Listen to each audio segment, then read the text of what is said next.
Hi friends, అందరికీ నమస్కారం. ఈరోజు మనము ధనుర్మాసం గురించి తెలుసుకుందాము. ధనుర్మాసం అనగానే పూజల మహన్మాసం అని తెలుసుకోవచ్చు.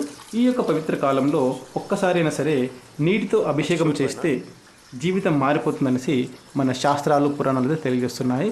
సో అదేవిధంగా శివుడికి నీటితో అభిషేకం చేసేటప్పుడు మనము ఓం నమః శివాయ అనుకుంటూ చేయాలి. దీనివల్ల మనకి పాపాలు తొలగిపోతాయి, మనసుకు శాంతి లభిస్తుంది, కుటుంబంలో ఆరోగ్య సమస్యలు మరియు కుటుంబ సమస్యలు ఏమున్నా సరే తొలగిపోతాయి అన్నమాట. అదేవిధంగా అభిషేకం చేసేటప్పుడు ఓం నమః శివాయ జపించండి. మరియు నవగ్రహాలకు కూడా మనము అభిషేకం చేసేటప్పుడు గ్రహ దోషాలు తగ్గుతాయి.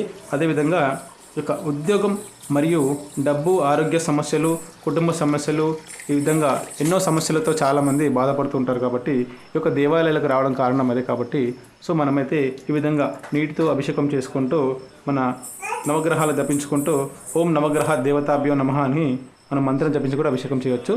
సో ఈ విధంగా ఏ ఇతర దేవతలైనా సరే అభిషేకం చేసేటప్పుడైతే నెగిటివ్ ఎనర్జీ దూరం అవుతుంది. కాబట్టి మనము ఈ విధంగా అభిషేకం చేసుకోవచ్చు.